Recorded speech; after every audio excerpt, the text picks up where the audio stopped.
What hidden aspects of your own mind, personality, and subconscious might you discover if you took the time to closely observe what is going on in there over an extended period of time, maybe a week or maybe even a year? What would you learn about yourself from this type of slow, methodical self-exploration? Carl Jung, a pioneer of modern psychology, once faced a profound personal crisis, which prompted him to do just that, and his time spent in intense self-exploration led him to what some say are some of the most profound insights in modern psychology. After a painful ideological break with Sigmund Freud, his mentor and friend shook him to his core. Jung found himself adrift, questioning everything he thought he knew about the human mind. This rift with Freud was caused by Jung's differing views on the unconscious mind and his interest in spirituality, which Freud did not share. During this painful time, Jung took to intensely observing the inner workings of his own mind.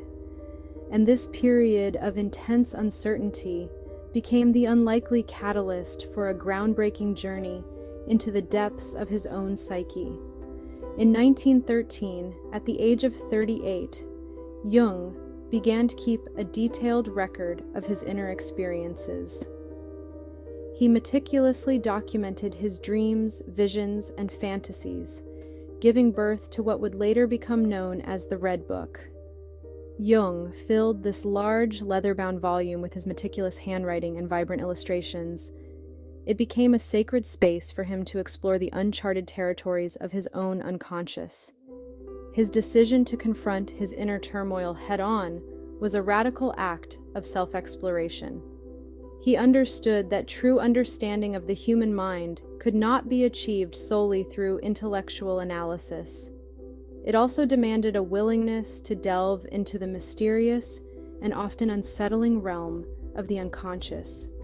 The creation of the Red Book marked the beginning of this courageous descent. The work consists of Jung's visions, fantasies, and psychological insights recorded during a difficult period in his life, which he referred to as his confrontation with the unconscious. Jung's personal crisis, though painful, ultimately led him to a profound realization.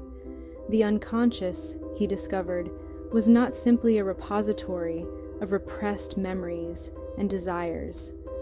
It was a wellspring of creativity, wisdom, and spiritual potential. Jung's work on the Red Book began in 1913 and continued until 1930. The Red Book, born out of darkness and doubt, became a testament to the transformative power of facing one's inner demons. It was published posthumously on October 7, 2009, nearly 50 years after his death. It had remained unpublished and largely inaccessible for many years, primarily because Jung feared that its contents might be misunderstood and harm his professional reputation. The publication was a significant event, offering a comprehensive view of Jung's inner experiences and foundational ideas in psychology. The Red Book defies categorization. It was never intended as a conventional text. It was not meant to be a scientific treatise or a work of fiction. Instead, it served as a private journal, a space where Jung could freely document his encounters with the unconscious. For Jung, the act of writing and illustrating his experiences was not merely descriptive. It was an active process of engagement, a way of shaping and understanding the chaotic influx of images and emotions that arose from within. Imagine the Red Book as a map. This map, however, does not chart external geography, but rather the vast and complex terrain of Jung's own psyche. Through his meticulous recordings, Jung sought to identify the different forces and archetypes at play within him. He believed that by bringing these unconscious contents into consciousness, he could gain greater self-awareness and ultimately achieve a state of wholeness. Jung's approach to self-exploration in the Red Book was deeply personal and subjective. He did not shy away from the disturbing or the irrational. He understood that the unconscious speaks in a language of symbols and metaphors, and that true understanding requires a willingness to listen with an open mind and heart. Jung's visions are filled with rich symbolism, often drawing from mythological and religious imagery. These symbols are seen as universal and reflective of the collective unconscious. While deeply personal, the Red Book also speaks to universal human experiences and the shared symbolic language of the unconscious mind.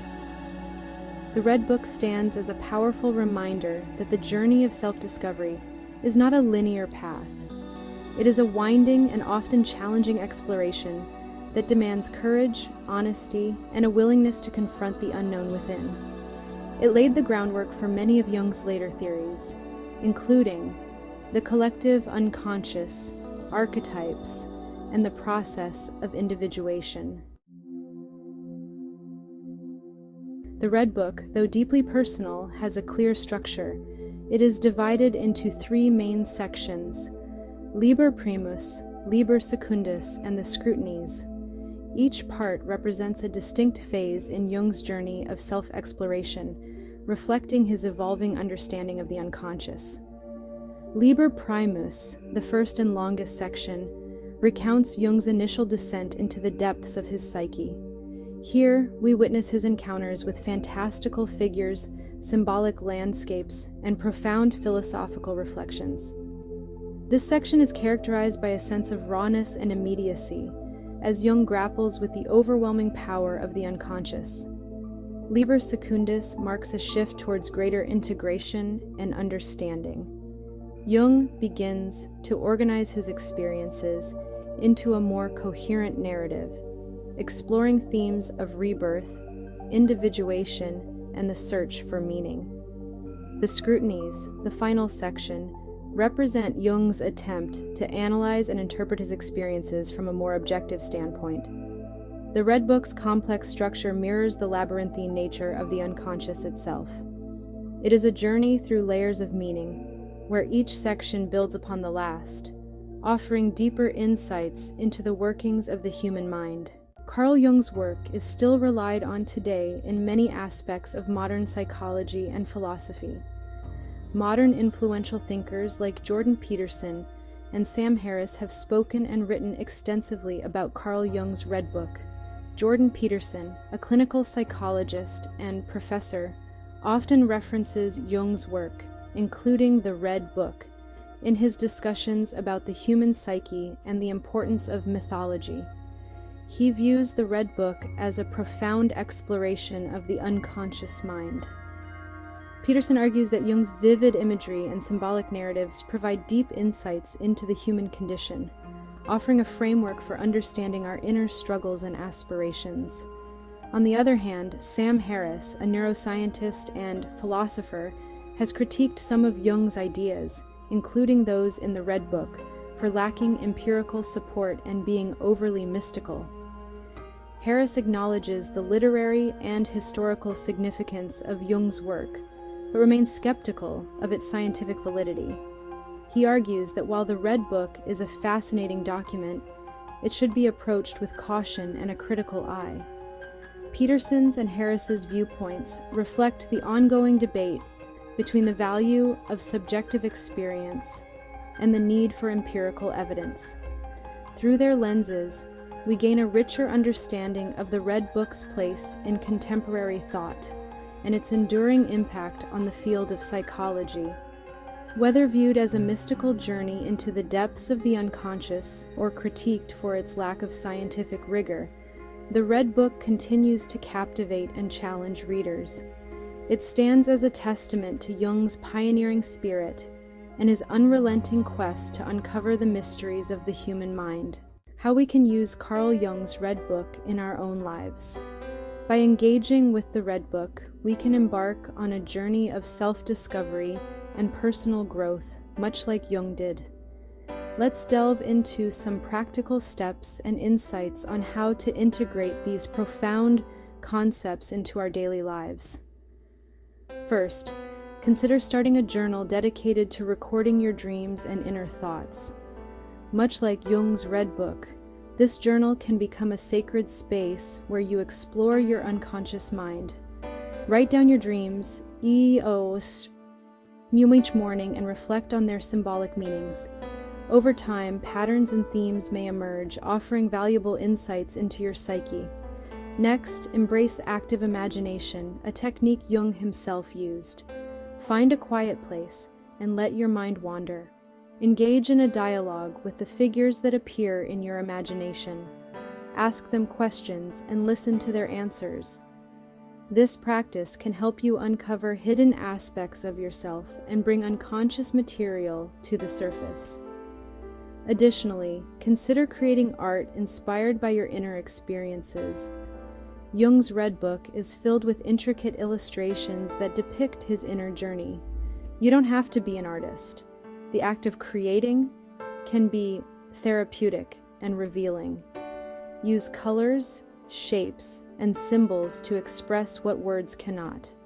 Lastly, reflect on the archetypes that resonate with you. Jung believed that archetypes are universal symbols that reside in our collective unconscious. Identify the archetypes that appear in your dreams, thoughts, and behaviors.